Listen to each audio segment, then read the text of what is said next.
Unified 911, anong matutulong namin sa'yo? Anya ti maitulong mi ken ka po. Anong may tatabang ko sa imo? Unsay akong ikatabang nimo? Ngini makadabang na misal ka no. Sa anumang wika o dialekto, may tulong na darating sa iyo.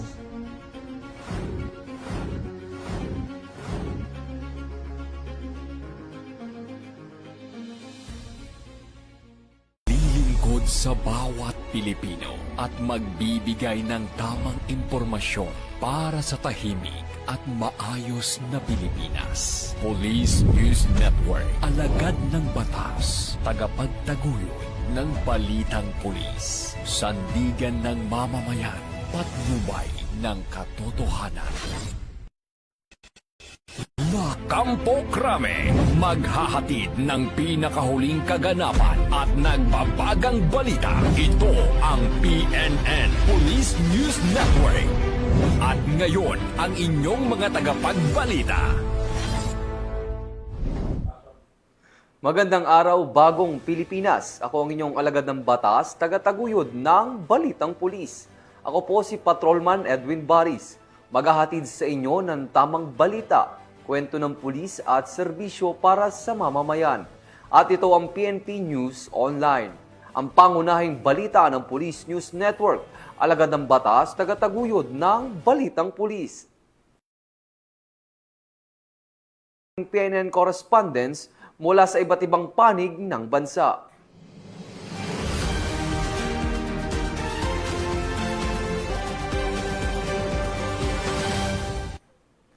Hindi lang seguridad ang hatid ng Lady Cups ng Bigan City PNP, kundi regalo mula sa isang pamilya sa Barangay Rawis, Bigan City. Ang magandang balita ay hatid ni Police Corporal J.R. Del Mendo.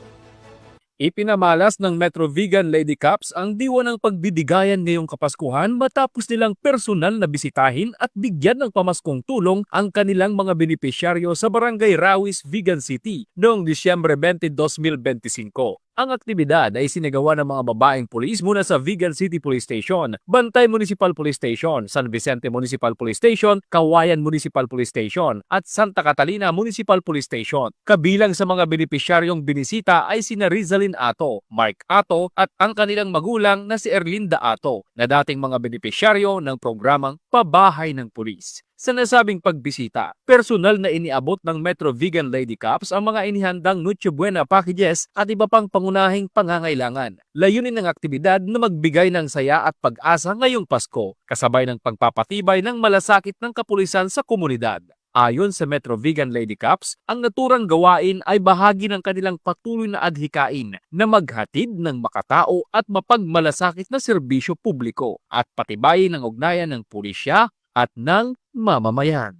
Mula dito sa Ilocos Region, ako ang inyong PNN correspondent, Police Corporal J.R. Del Mendo, alagad ng batas, tagataguyod ng Balitang Pulis. Maraming salamat, Police Corporal Del Mendo. Matapos ang isang matagumpay na anti-illegal drug operation ng Cebu City PNP, nakumpiska ang mahigit 1 milyong piso na halaga ng illegal na droga sa isang drug suspect. Ibabalita yan ni Patrolwoman Flora May Azares. Nakumpiska ng Cebu City PNP ang higit 1 milyong halaga ng hinihinalang shabu mula sa newly identified na high-value individual na suspect sa isinagawang buy-bust operation ng mga otoridad sa Belgium Street, Barangay Suba, Cebu City, noong 19 ng Disyembre ng taong kasalukuyan. Ayon kay Police Captain Gian Carlo M. Reyes, Officer in Charge ng Police Station 6 Cebu City Police Office, bandang alas 5:15 ng umaga nang ikinasa ng kapulisan ang buy-bust operation na nagresulta sa pagka-aresto ng suspect na si alias Suyaon, 24 anyos, na residente ng sitio San Roque, Barangay Lorega, Cebu City. Nasabat mula sa HVI na suspect ang 6 na pakete ng hinihinalang shabu na may timbang na 150 grams at 1,020,000 pesos standard drug price, buy-bust money at brown belt bag. Samantala, kasalukuyang nasa kustodiya ng Police Station 6 CCPO ang suspect habang inihahanda ang kasong paglabag sa Section 5 at 11, Article 2 ng RA 9165 ang Comprehensive Dangerous Drugs Act of 2002. Ang operasyong ito ay bahagi ng patuloy na pagpapatupad ng batas laban sa iligal na droga. Patuloy rin ang pagpag-ugnayan ng Cebu City Police Office sa ilalim ng PRO7 sa pamumuno ni Police Brigadier General Rodrigo A. Maranan, Regional Director sa komunidad upang mapanatili ang kapayapaan at kaayusan sa syudad at walang tigil na operasyon laban sa iligal na droga. Ako po si Police Colonel George B. Lanan, Officer in Charge, Cebu City Police Office. Maraming salamat po. Mula dito sa Cebu City, ako ang inyong Police News Network Correspondent, Patrolwoman Flora May Azares, alagad ng batas, tagataguyod ng Balitang Pulis. Maraming salamat, Patrolwoman Azares. Sa bisa ng warrant of arrest para sa kasong statutory rape, arestado ang isang lalaki na tinaguriang top 8 most wanted person sa operasyon ng Zamboanga City PNP. Magbabalita dyan si Patrolwoman Luis Mariconde.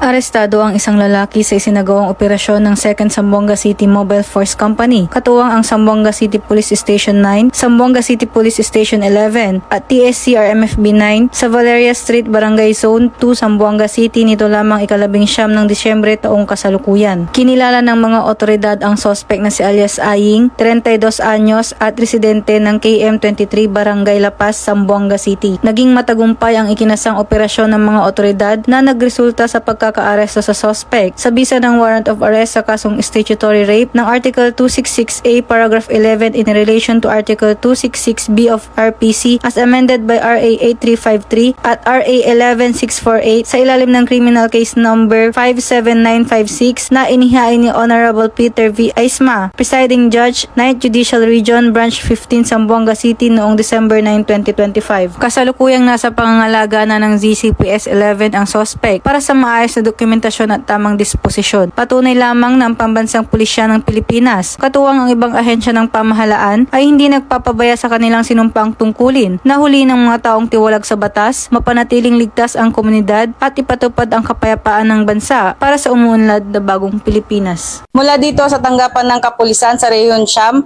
ako ang inyong PNN Correspondent, Patrolwoman Luis Mariconde, alagad ng batas, tagataguyod ng Balitang Pulis. Maraming salamat, Patrolwoman Conde. Nagdiwang at ipinagmalaki ng First Abra Provincial Mobile Force Company ang pinakaunang benepisyaryo ng programang Anak Mo, Anak Ko matapos itong pumasa sa NAPOLCOM examination. Tinutukan niya ni Patrolwoman Maria Ella Garcia. Isang karangalan at malaking tagumpay ang pinagdiriwang ng First Abra Provincial Mobile Force Company sa pangunguna ni Police Major Nelvin P. Gardoque, Acting Force Commander, sa matagumpay na pagpasa ni Lunes Dazon Layusen sa NAPOLCOM Entrance Examination nito lamang Disyembre taong kasalukuyan.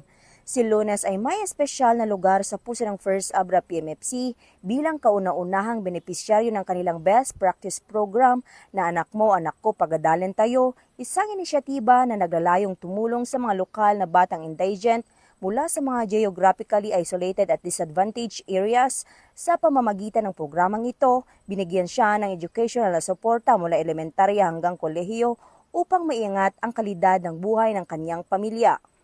Ang tagumpay ni Lunes ay patunay ng kanyang sipag, tiyaga at dedikasyon at simbolo rin ng positibong bunga ng pagtutulungan ng komunidad at ng PMFC family.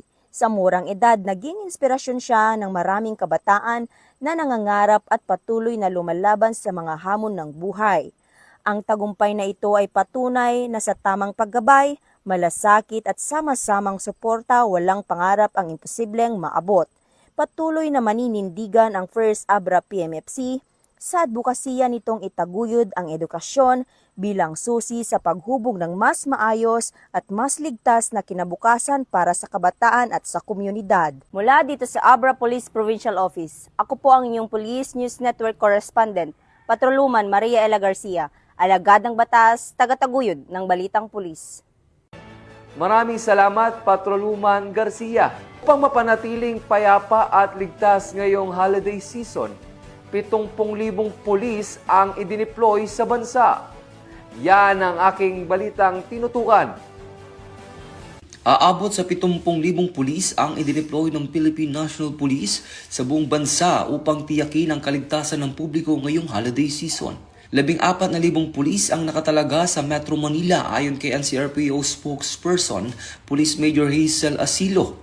Ipwenesto ang mga pulis sa mga lugar na madalas puntahan ng publiko tulad ng mga simbahan, mall, pangunahing kalsada, bus terminal at mga stasyon ng LRT at MRT. Ayon kay Police Major Silo, layunin ng deployment na masiguro ang seguridad ng mamamayan at agarang tulong kung kinakailangan. Mas naging maayos umano ang sitwasyon ngayong taon dahil mas maaga nang naghahanda ang mga publiko. Naitala rin ng pagbaba ng mga insidente ng pagnanakaw ngayong taon. Nananatili ring nakastandby ang mga pulis sa loob at labas ng mga mall upang maiwasan ang krimen. Pinaalalahanan naman ng publiko na tiyaking nakakandado ang kanilang mga bahay kapag umaalis at iwasang mag-iwan ng mahalagang gamit. Ito ang bagong PNP para sa bagong Pilipinas. Serbisyong mabilis, tapat at nararamdaman.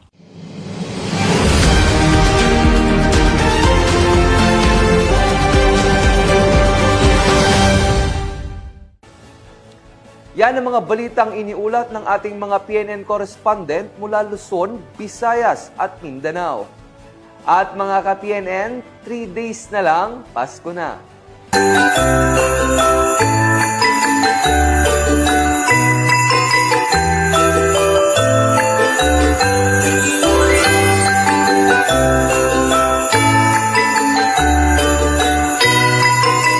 Sa ngalan ng pamunuan ng Philippine National Police sa pangunguna ni Acting Chief PNP Police Lieutenant General Jose Melencio Nartates Jr. at sa pamumuno ni President Ferdinand Bongbong Marcos Jr., kami ay maglilingkod sa bawat Pilipino at magbibigay ng tama at balanseng balita.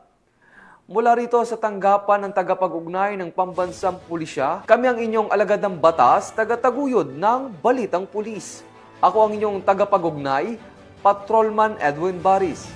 Maghahatid ng tamang balita, kwento ng pulis at serbisyo para sa mamamayan. At ito ang PNP News Online.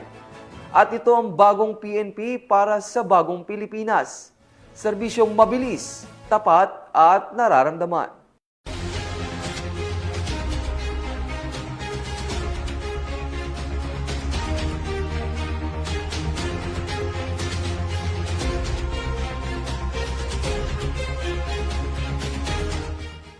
Police News Network, alagad ng batas, tagapagtaguyod ng balitang pulis.